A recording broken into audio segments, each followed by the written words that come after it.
Umlazi and Inanda townships in KwaZulu-Natal have recorded the highest number of murders between January and March this year. The country's quarterly crime statistics were released today, showing an increase in serious and violent crime. Our senior reporter Dasen Thathiah is in Durban and has been following this story for us. Dasen, we've heard the crime stats. Tell us what the government leaders are saying after the release today. Well, I guess the timing is perfect, Andy, because there is a crime prevention summit that's currently taking place in Durban. And one of those issues that are being discussed there is the issue of violent crime and its prevalence in KwaZulu-Natal. And I think the crime stats speak for itself. So government leaders, as well as other bodies, are meeting currently over 2 days. I'm talking about academics, traditional leadership, police, all of these elements in one space to discuss ways to tackle crime. Now, it's easy to be skeptical about that. We've seen it many times, these types of discussions taking place. But with the crime stats being as they are and the numbers being that high, you also have to acknowledge that something needs to be done. So these people, these various entities can't sit around and do nothing. So this is part of the strategy that they're using to say, let's draw on all of these parts of society in trying to tackle the crime issue. And at the end of all of this, there will be resolutions that come out of it, and they'll be using that to integrate them into their crime-fighting strategy. So we heard from a number of people today. Among them, or I think key among them, was the Provincial Commissioner in KwaZulu-Natal, Lieutenant General Umlazi. Let's listen to what he suggested would be one of the ways in which to deal with this issue. I can appreciate that the president came up with a strategy which speaks about district model, that every department and every entity that is within the district needs to have a plan on what they're going to do to improve the performance of that district. From the law enforcement, and identifying in that plan from law enforcement as to who must do what, because in our plans we do reflect that. Will we expect the city to do A to Z in order to prevent crime, and the police will do this and that one will do that. So if we are going to strengthen those, and we all put our plans together, we all held accountable for those plans, we all check each other in terms of deliverables on those plans, I believe that there will be some improvement, especially in as far as the role that the municipalities are playing, because that's where things are happening in the district level. Dasen, you also had a chance to hear from those who've been affected by crime, and perhaps their voices should be heard the loudest in an event like this. What did they have to say? I agree completely. And if you're having a discussion around crime, you have to talk about the people that are affected. And there are so many of those people. And I think those that came out and spoke about it, particularly today, should be applauded, because it certainly isn't an easy thing to come out and tell your story. One of the people that we heard from today was a rape survivor. She was raped and shot and dumped in a pit toilet and left for dead. It was really a horrible story to listen to, but at the same time, it was also, she used the opportunity to encourage others to come out and not be silent about what they're going through, especially when it comes to issues like gender-based violence. They need to speak out. They need to make sure that they report these cases, because that is a big part of ensuring that the perpetrators are caught. Let's listen into what she had to say at that summit today. Bethu bangene kwi-drugs, abanye bacommit suicide. Also nam ndizamile ukuzibulala because bendingayiboni into endiyiphilelayo. Even ngoku noba ndisindile kodwa undibulele. Ndifile ewe ndiyaphila kodwa likhona icala alibuleleyo elingasoze livuke. So ndifuna ukuthi ke nakwabanye abazi victims bangalahli ithemba.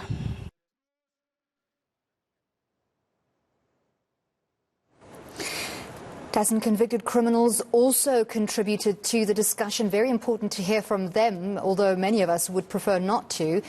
Talk to us about what they had to say and what they had to contribute to the discussion positively. Well, that's just it. It's not necessarily something that you want to hear about. I mean, many people think that once these crimes are committed, that these people, these perpetrators, need to be banished to these jail cells and never be heard from again. But there's an interesting conversation to be had about exactly what needs to happen and what's the next step, because one of the other topics that came about was around overcrowding in prisons. So as much as the process is moving, these people end up in prisons. But right now in KZN, currently there's a 122% overcrowding rate, and that speaks to a bigger problem. So what needs to happen here is rehabilitation, and there also needs to be some kind of process to reintegrate these perpetrators back into society. And in saying that, there was an opportunity to hear from some of them today. One of them was a former hijacker, and he spoke about his challenges. But before we get to him, I also want to tell you about Nonkululeko Ngwabe. She is a lady that made headlines recently because she had killed her husband, who was a policeman. But the interesting twist in that tale was that her version of events is that she'd started out in this, she found herself in an abusive relationship, and as a result of that, then acted out, and which ultimately led to her murdering her husband.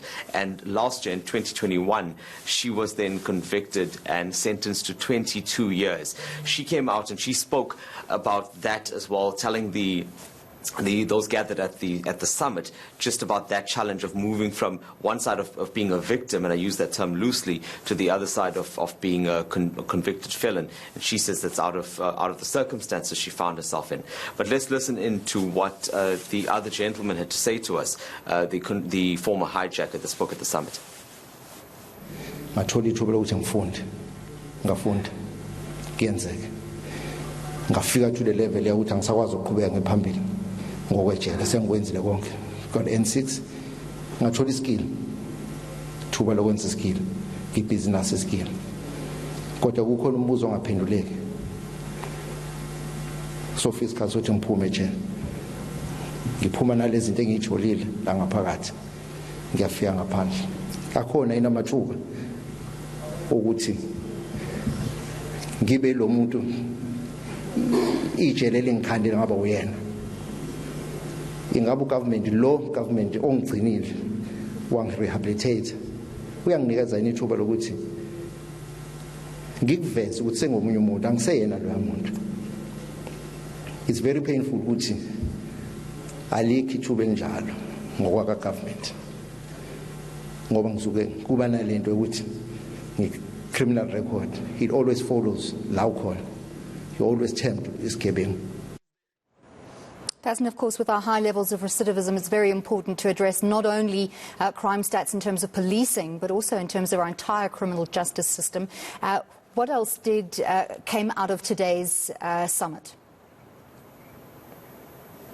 Well, something very interesting, Andy, is the conversation around the role of local government in the fight against crime. So on the one hand, you have the police and you have society and communities that need to assist. But the other challenge that is being faced currently is around very basic things like lighting and having grass that's overgrown.